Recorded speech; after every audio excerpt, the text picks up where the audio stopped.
My name is Katie Blume. I am the 2012 to 2015 CCT representative, Young Women at Large. I sit on Leadership Enhancement Committee and chair the Anti-Racism Committee. And with me on the stage, it is different from your program bulletin. We have Miss Ayana McCalman. She has been an attorney in Guyana for 10 years. She was one of the global mission partners on the recent exchange. She just opened her own practice where she also conducts free legal workshops to help others understand Guyana's legal system, since she believes firmly that knowledge is power. We also have Michelle Muñiz Vega. She was born and raised in Puerto Rico, moved to Miami to serve as a young adult volunteer in 2013, and before doing her YAV year, she worked for 4 years as a photojournalist. And on the end, we have Molly DeWitt. She's a native Hoosier who graduated from Ball State in 2013 with a degree in public history. Last year, she served as a YAV in South Korea. She is currently serving her second YAV year at Ferncliff Camp and Conference Center in Little Rock. She'll be attending Christian Theological Seminary in Indianapolis soon. So the point of a dialogue, some of you may have participated in a dialogue, but it's a conversation. And sometimes you set goals, sometimes you're trying to find something out, and we are one body and we are one spirit. And we Presbyterian women do a lot of mission, a lot of mission. So in 2008, there was a conference and subsequently a book published, and it was written by Sharon K. George, and it's called Better Together, The Future of Presbyterian Mission. And it talks about God's holistic mission, compassion, justice, evangelism, and mission, the hands-on mission.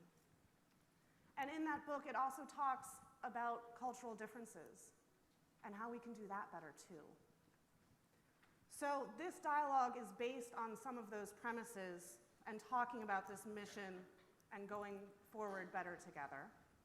And there are questions that they will answer. And we're going to sort of follow the practice of mutual invitation because we need to make sure that everybody's voices are heard. So,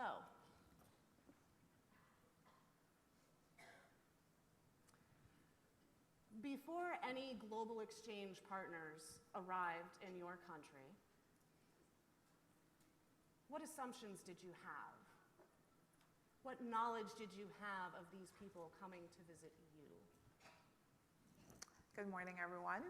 I'm from Guyana in South America. I always make sure to plug that it's not in Africa. So you're forgiven if you didn't know that.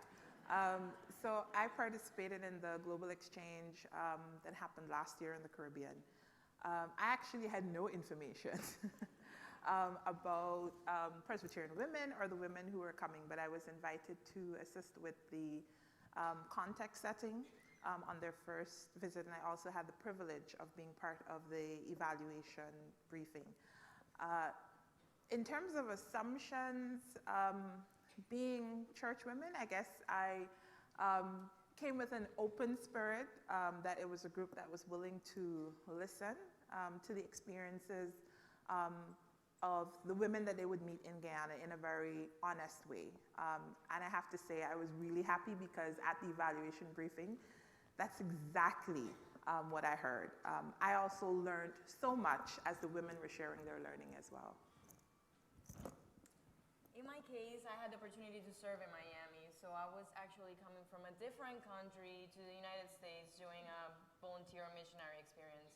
And many of you may think, well, I mean, most of the population in Miami is Hispanic, so you shouldn't feel that away from home.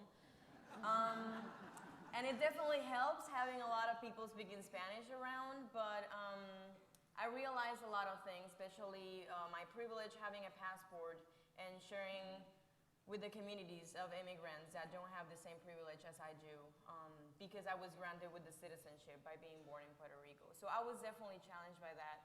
I assumed that it was gonna be just an easy place to go, or that maybe the place itself was not going to be a challenge for me. But I found myself very challenged by that. I found myself realizing that it's definitely a different place, that it was definitely challenging not to only go from Puerto Rico to Miami and being a different country, but leaving and spending time with only English speakers in the house, for me, was a challenge. It was the first time that I was actually living and speaking English on a daily basis. So even for me, I felt a foreigner in Miami. I realized that I'm not from here, and I bring a lot of cultural background and a cultural context that it's very different, regardless of all the cable TV I've watched and all the English I can speak. Well, for me, I originally, when I started the discernment process with the Young Adult Volunteer Program, never saw myself in South Korea. When I actually applied, it hadn't even been designated as a site yet. They hadn't even hired the site coordinators who would become my boss. So about 2 weeks before discernment, I got a call from Richard Williams, who's the head of the YAV office, said, well, one of your options, which was Kenya at the time, is no longer available. You have 3 choices to interview with, South Korea, the Philippines, or Peru. And for some reason I said, well, South Korea sounds nice. The Philippines sounds too hot, and I don't speak Spanish, so we'll go with that one. I'm going to go to Northern Ireland anyway, and then God had a funny way of placing me in South Korea. And I wasn't prepared at all for that. And I had this assumption that, I was told by former YAVs who had been in South Korea, oh, everyone speaks English, you'll be fine. So I was like, oh, okay. Our site coordinators had told us to practice our Korean, try to start learning the alphabet system and learning some few basic words. And so I started watching YouTube because that seemed like the way to learn some culture. But I wasn't learning from who I would actually be living with, which is a smaller percentage of the population, which maybe 25 to 30% of the Korean population is Christian, and I was getting a perspective from foreigners living in Seoul who were not Christian. And so the whole context that I was building this idea of what I had of Korea was completely wrong. And I had to also accept going and being a minority for the first time in my life and getting stared at and not feeling comfortable ever, which I think was a great thing that the YAV program prepared us for as we were getting ready to be sent out, was you're not going to be comfortable. Being in a cross-cultural mission partnership a lot of the times is just awkward, and you're moving with your hands a lot, and you're never going to be comfortable. It took me until 8 or 9 months of living in Korea to finally find a comfortable space. And so that's kind of hard to get around. As Better Together talks about God's holistic mission and principles of cultural awareness that workers need to be aware of to do mission better, what, from your experience, would you lift up as being done well? That's the first part. The second part is, what would you want you or others to do better, or when somebody's visiting your country? I think for me it was very helpful to have the Young Adult Volunteer orientation before actually going to Miami. I think that helped me to be reminded that there was other people doing the same thing. There was other people that were as lost as I was. But it created a sense of community. You know, we were all serving together, and we were all going to different places, but we all had the same role and the same call. So for me, it was, although orientation was actually a little bit exhausting, I definitely have to say that that was an important part of my experience. It helped me just to create community, and I knew that while I was in Miami, I knew there was other people having the same experience as I was, or having the same struggles, living in community. And it was, for me, it was good to actually, after creating that network, being able to get in contact with other people in other places while we were serving. So that's definitely something that the YAV program, I really appreciate that.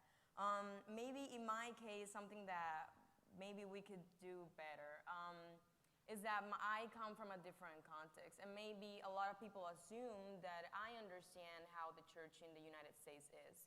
And the church in Puerto Rico, although we are part of PCUSA, it has a different background, it has a different context. And what does it mean for me to identify with everything in the church and being part of the church, but coming from a different background, coming from a different place, having different experiences, not being used to speak English all the time. You know, it got to a point that it was exhausting. What does it mean for the rest of my Miami YAV roommates to be aware of that as well? What does it mean to serve with people that may come from different places but may be part of the same church? And that, I think that's where the whole, one body and one spirit actually comes together. But that's definitely something that I think we could think a little bit more. What if we not only having just a default profile of what a person from the United States will look like, but if we're doing mission together, what does it mean to have people from other places? And having that awareness and just learning about that before serving, I think that could be very, very helpful. Guyana is has a very small population, but is a very large country. And I think one of the things from the global exchange perspective that they did while they were there is that they gave the members the opportunity to travel throughout Guyana. So the women had an experience not just of the city, but they went to Berbice, they went to Cariveton, they went to places like a mining town in Guyana called Bartica. So they had both an urban experience, but as well as more rural and hinterland experience, as we call it, in the more interior areas of Guyana. So I think that was something that was done really well, because it's very easy for you to come to a place and you come to the urban center and you think, oh, this is the country, not realizing that the experience is much more expansive than that. In terms of what could be done better, I think that it's helpful to have more of an orientation. I felt during the evaluation briefing that I did, a lot of the women said, well, we did a lot of dialogue and conversation, and we visited a lot of the projects, but I felt we were going to be doing more. And I think while the dialogue is very important, I think it is helpful for us we still have to work out the reflection and the action in a way that it's not overwhelming, but that persons can also feel that they've been involved in some way for the time that they're being there. And I think it's also helpful, as Michelle was saying, that we do orientation not just for the people who are coming to visit, but with the people who will be facilitating the visit, so that we learn as much from the experience as well. I would agree with Michelle on the fact that having YAV orientation was incredibly helpful to being able to, they like to call it disorientation when you go to orientation, that everything you think you know before you leave for your new city, your new site, is going to go out the door. As a young, educated white American woman, I had never, ever thought that I need to do any self-reflection, think about my identity, because that's not something as a privileged person that you're told to think about, whereas everyone else in America is told you need to know and understand your identity from day one. And I had to figure that out getting on a plane, moving to South Korea, and learn more about myself in a new context. And I think that they prepared us really well for that. And getting off the plane and meeting Kurt and Hayoung, who were our site coordinators, they made a very conscious effort to get us to learn Korean instead of relying on English all the time, because learning the language was going to be what would cross the barrier of trying to make relationships, especially with the kids that I taught.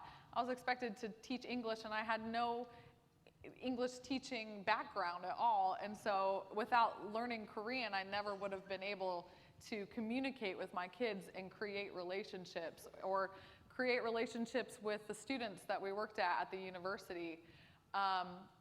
And I think what they did really well when they set up the new Korea site after it had been kind of put away for a year or so was that one of the goals was not just to bring YAVs from America to Korea, it was to bring students from Hannam University, which was our global partner, and have them become YAVs in the United States. So currently we have 4 young adult volunteers that are young Korean women who are serving in Tucson, Denver, Atlanta, and Chinook, Montana, which is about 1,200 people, from a city of 1.5 million, and moving into the country. And so we met briefly. I met with with Jihae from Atlanta, and she told me, Molly, I'm so sorry. I had no idea what it was like for you to live in Korea. And she said, I can't understand people I live with, and I have to ask people to repeat and say things slowly. And I said, Jihae, that was my whole year last year.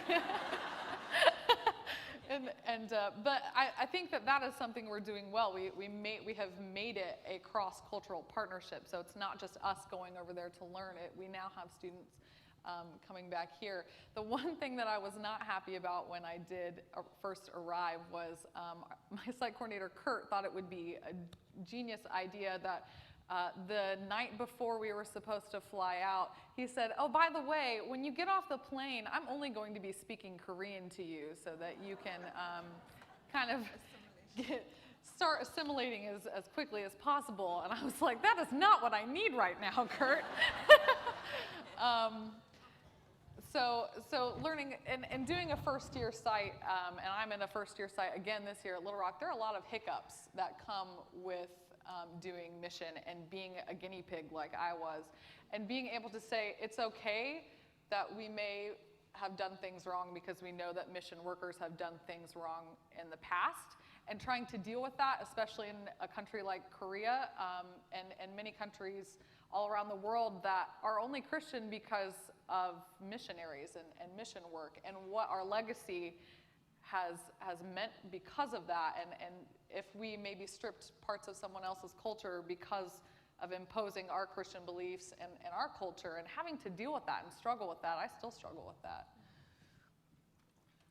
So, as Presbyterian women and the Peace USA move forward in mission, do any of you have any ideas about what could help us to practice cultural humility and work towards real cultural proficiency? I think for me, the number one thing that I always wanted to take away from my time in Korea is that I wasn't there to do anything.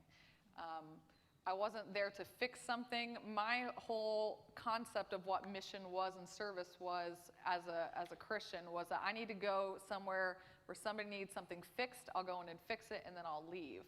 And that's not the goal of what being a global mission partner is. We're not going anywhere to fix anyone or to fix anything and then back out, because usually most of the time when we do that, we don't do a very good job in the first place.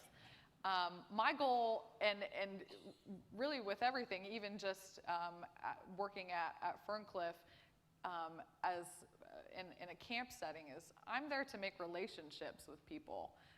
And that's the number one thing when we go anywhere as Presbyterian women that we need to carry, and maintaining those relationships.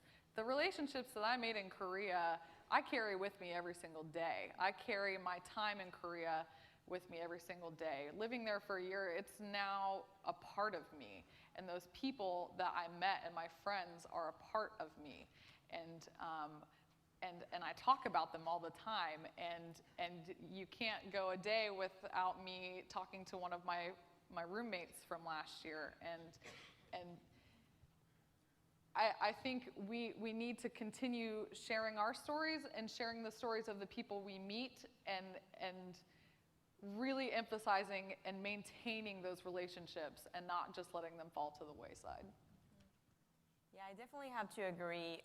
I think when we go with the mindset of creating partnership and creating relationship, I think that's essential, because it's changed the role and the purpose of why we're there, you know?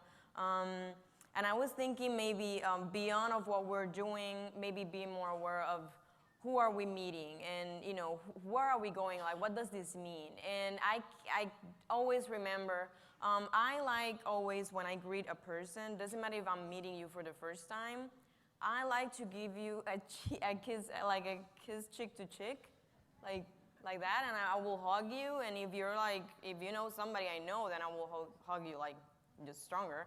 But then when I came to US, then that was something, you know. And I remember meeting this friend of mine that I met her before in Miami, so it was like the second or third time that I saw her. So yeah, you know, she was a, you know, I was gonna hug her, and I remember that I was going all in, and I, you know, just to kiss her, and she literally grabbed me and gave me a side hug, just like that. And for me, that was the realization that I was not home. I was not. And for me, in a case, like, it was not negative. You know, in my case, I didn't want to impose my hugs to anyone I meet. I had to understand that I was meeting other people, you know, and that's fine. So for me, it was interesting to realize that and think about. So, you know, now I ask if you want a hug, and if you say yes, I will hug you. But I'll do the handshake as well, and that's fine. But that's definitely something that I learned, you know. And even in Miami, where you think like, oh yeah, like you're home, that was something that I was challenged. So what does it mean to create relationships and actually, you know, be intentional about those partnerships, you know, just being respectful and understanding about things like that, just simple things like that. Yeah. I think both Molly and Michelle have shared a word that I think is so powerful, and it's relationship. And I think for me, for the global exchange, I think that word I realize is so important. From a personal level, I realize how much I absolutely love cross-cultural work. You know, I got so much joy facilitating the evaluation group, and I recognized I really like this. I've lived abroad, I've worked abroad, and it made me also think about my own context and my own identity and how I share that in relationship with others. And this idea, I think it's not just about building relationship. It's not just about doing a visit to meet someone, but really deepening that. So I was really overjoyed when I got invited to come to Presbyterian Women, because I am not a Presbyterian. Surprise, surprise. I'm actually a Congregationalist, but the testimony of that relationship is the fact that the invitation was, it was just looking at the bond that we have as women, no matter our denominations. And I was really blessed by that. Tony Spieth, who was somewhere in the room, was a part of that group. And Tony was Tony met me at the airport when I came into Kansas and was showing me around. And was such a great host. So, you know, and those are the ways that we can deepen our relationship with people, just making connections. And I think I also like the language of cultural proficiency, not just being good at being in a cross-cultural community, but also this idea of cultural humility, because that's what we all need in our relationships and in our understanding to be one body and one spirit. We just need to have the humility to share ourselves, but also be willing to be in relationship with others and have them share themselves just as they are unconditionally and love them.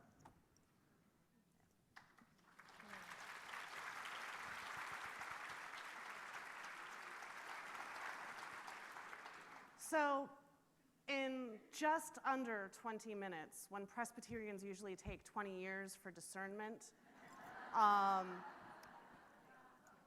we just showed you in less than 20 minutes a very brief way to do a dialogue and to talk to your sisters.